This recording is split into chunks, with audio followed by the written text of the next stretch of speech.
Surgery కంటే hospital bill అంటేనే భయం. అదే మధ్య తరగతికి అందుబాటు ధరలో వైద్యం. Medistar hospitals. సార్ నేను తెలుసుకున్న ఒక క్వశ్చన్ ఉంది.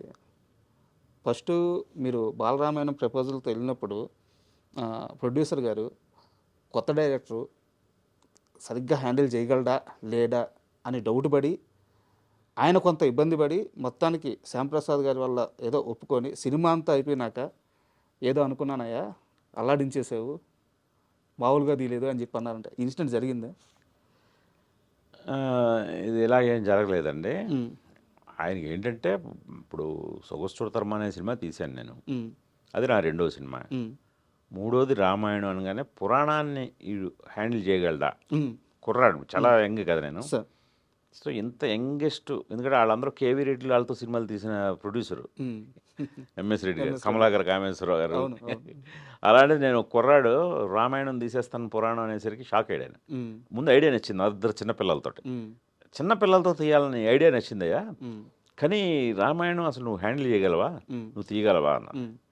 నేను తీయగలను సార్, తీస్తాను కాబట్టి ఐడియా వచ్చింది నాకు అని అంటే, సరే అయితే నా ఫ్రెండ్స్ కొంతమంది ఉన్నారు, వాళ్ళందరినీ పిలుస్తాను, నువ్వు అసలు రామాయణం కథ చెప్పు, మాకు నువ్వేం తీయాలనుకుంటున్నావో చెప్పు అన్నారు. దాదాపు ఒక 20 మంది కూర్చున్నారు, అందరూ పండితులు, మామూలు కాదు. ఎంఎస్ రెడ్డి గారి బ్యాచ్ మామూలుగా అప్పట్లో మాలకొండారెడ్డి గారు, ఈవెన్ నాకు తెలిసి గుంటూరు శేషేంద్ర శర్మ గారు కూడా ఉన్నారు అనుకుంటాను. అలాంటి వాళ్ళందరినీ కూర్చోబెట్టి చెప్పు రామాయణం అన్నారు. చెమటలు పట్టేస్తాయి కదా సార్. నేనేంటంటే అప్పటి వరకు రామాయణం అనేది సినిమాల ద్వారా చూసి తెలుసుకున్నదే, కానీ నేను ఎప్పుడైతే రామాయణం థాట్ వచ్చిందో నేను అప్పుడు వాల్మీకి రామాయణం చదివే నేను ఒక ఆర్డర్ రాసుకున్నాను. సో అందుకని ఆ కమాండ్ తోటి మొత్తం చెప్పిన ఆ ఫస్ట్ సిట్టింగ్లోనే వాళ్ళందరికీ కాన్ఫిడెన్స్ వచ్చింది, ఇతను తీయగలడు, ఇతను పాత్రలను అర్థం చేసుకుని తీరు, కానీ ఇతను సటిల్గా చెప్పిన విధానం కానీ ఖచ్చితంగా ఇతను తీయగలడని వాళ్ళందరూ ఓటేసాక అప్పుడు సినిమా మొదలైంది. లేకపోతే ఇది చివరంతా అయిపోయిన తర్వాత పరీక్ష కాదు, ముందే పరీక్ష.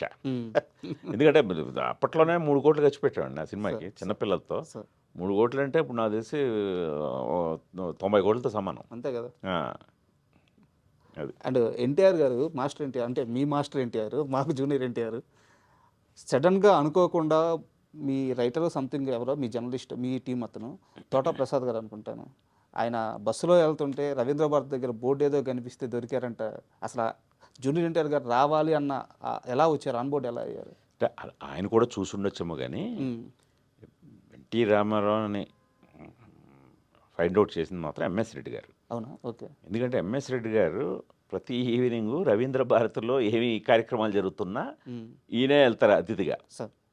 సో అలాగా ఆయన అప్పటికే ఎన్టీఆర్ కూచిపూడి ప్రదర్శనలు ఇచ్చేవాడు, కూచిపూడి డాన్సర్ కదా.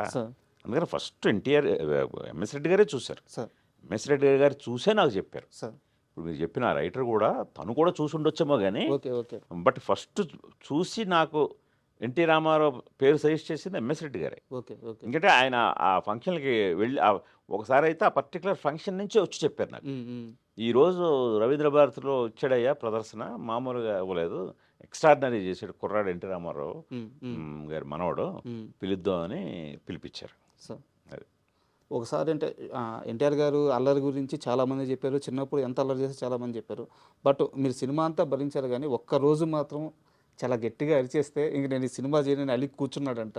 సందర్భం గుర్తుందా మీకు? అది విల్లు ఏదో చేపించారంట మీరు స్పెషల్. అంటే ఇప్పుడు శివధనస్సు ఉంటుంది కదా, ఆ శివధనస్సుని షాట్కు ముందే విరిచేశాడు. షాట్లో విరాలి, షాట్కు ముందే దాన్ని ప్రాక్టీస్ చేస్తూ, అంటే చాలా హైపర్ యాక్టివ్ అతను, అసలు కుదురుగా కూర్చోడు. రాముడి క్యారెక్టర్ కాదు, యాక్చువల్గా హనుమంతుడి క్యారెక్టర్ ఇవ్వాలి, అంత హుషారు. ఒక చోట కూర్చోడు, మేము కంట్రోల్ చేసి కూర్చోబెట్టేవాళ్ళం. సో ఆ ప్రాసెస్లో అందరూ పిల్లలు కదా, ఆ పిల్లలతో ఆడుతూ ఉండేవాడు. ఆడుతూ ఇప్పుడు నేను నెక్స్ట్ చేయబోయే సీన్ వాళ్ళ ముందు పెర్ఫామ్ చేశాడు. అది విరిగిపోయింది.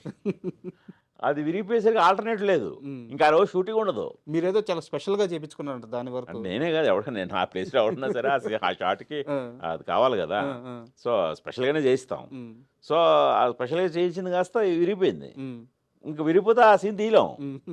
నాకు మామూలు ఇది అంటే అందరు పిల్లలు కదా, ప్రతిరోజు ఒక్కొక్క రోజు షూటింగ్ తొందరగా ముగిస్తే బాగుంటుంది, లేకపోతే ఆనతో అలా చెక్కుకుంటూ పోలేం కదా. Correct sir. సో అది చాలా శ్రమతో కూడుకుంది. ఆ రోజు పట్టు వాయించాను. అసలు మామూలు ఇది కాదు. అంటే అప్పుడు వాళ్ళ మదర్ మెయిన్, ఆవిడ పెంపకమే, ఆవిడ అద్భుతంగా పెంచింది కుర్రాన్ని. ఈరోజు ఎన్టీ రామారావు అనబడేవాడిని మనం అక్కడ చూస్తున్నాం ఆ స్థాయిలో అంటే వెనకాతల వాళ్ళ మదర్ తీర్చిదిద్దిన విధానం.